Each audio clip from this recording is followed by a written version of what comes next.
Hey guys, welcome back to another video. So today I'm going to be releasing my mock draft for the 2023 NBA season.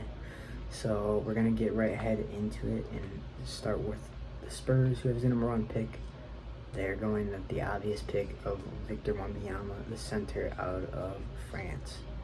The reason why he's going number one, he is plain and simple the best player in this draft by a long shot. Alright.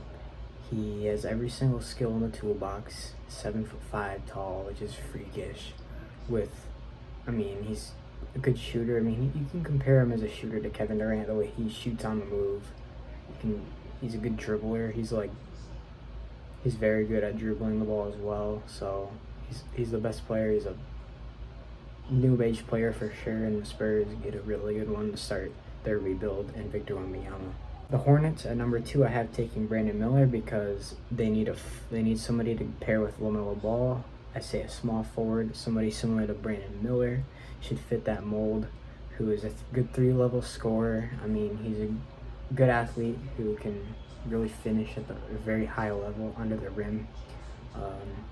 He had some off the court concerns towards the end of last year, but I think that teams are going to look past that and look at how good of a player he is, how good of a prospect he can turn out to in the NBA.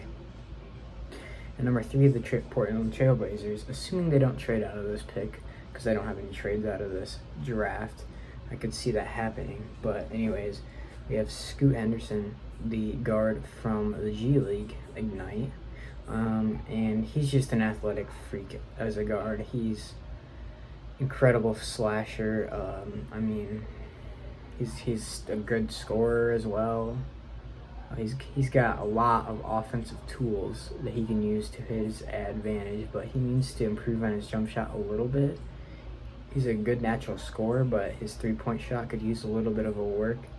And he's the real deal. I could see Trailblazers turning into somebody who's a very good second option next to Damian Lillard. At number 4, I have the Houston Rockets taking Amen Thompson.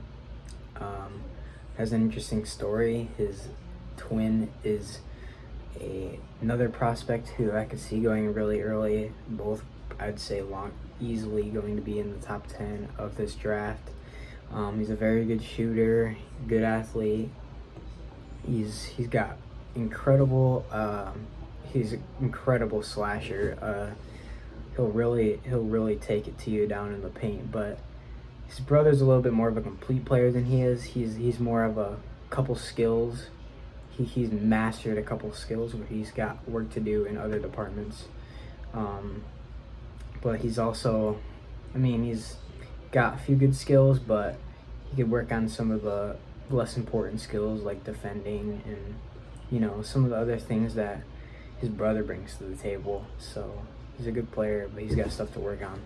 At number 5, you guessed it, it's his brother Ausar Thompson, who is a guard slash forward, you could say, who's going to the Detroit Pistons.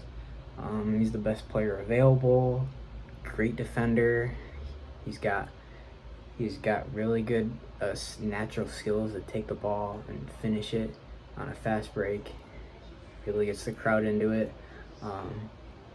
He's a good shooter just like his brother, but he's not as good as he's a good athlete, but he's not as aggressive as an athlete you would say as Amen Thompson is, as he is not as hard as a finisher, but he's more of a touch type of finisher down in towards the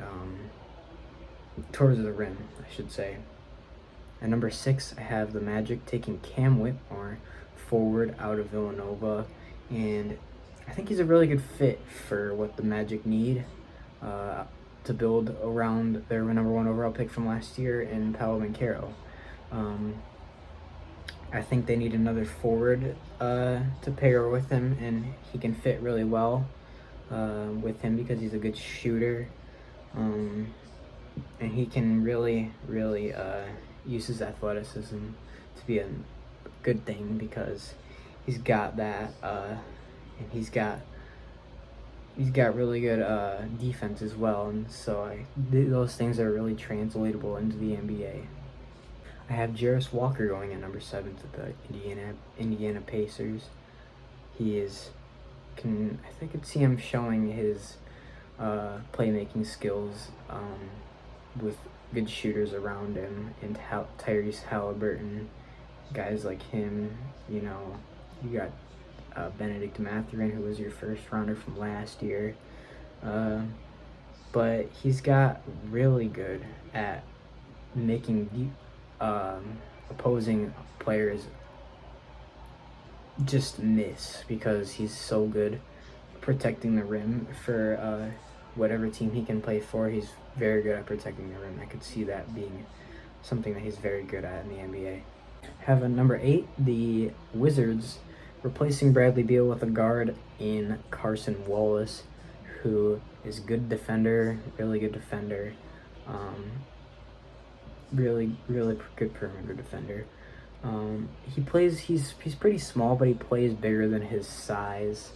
But he's also, on the offensive side, a really good playmaker that could benefit with the Wizards needing some more, just whoever's the best player they need to take, because they don't look like let's just be honest, they don't look like a contender right now, and they need to take another step in the right direction and going with a really good player in Carson Wallace. And number 9, I have the Utah Jazz taking Anthony Black, the guard from Arkansas, who's a versatile defender as well, just similar to Carson Wallace. He's very good at guarding all positions besides the center spot, which, I mean, I must be honest, there's not many point guards that can play defend the center, but he can pretty much guard any position outside of that. Very good at doing that, and he is a good playmaker as well.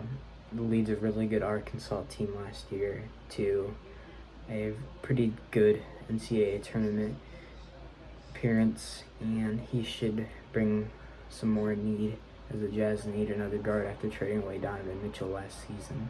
So it should be good to see what kind of role he steps into right away.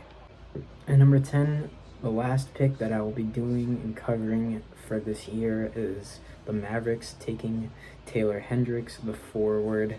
And what he does well is fits. He's a good finisher inside. He could probably fill in similar to where Kristaps Porzingis was, but he's a shorter player because he's a good finisher inside, good shooter, just like Porzingis, good rim protector as well. But he'll be a little bit smaller, but he's good athlete as well. I'd like to see some of his skills translate into the league. I think he has a good chance to be able to do that. But anyways, thank you guys for watching, taking your time out of your day to come and listen to me talk about the NBA. Hope you guys enjoy. I'd like to see you guys in the next one, I hope. See you guys in the next one. Peace.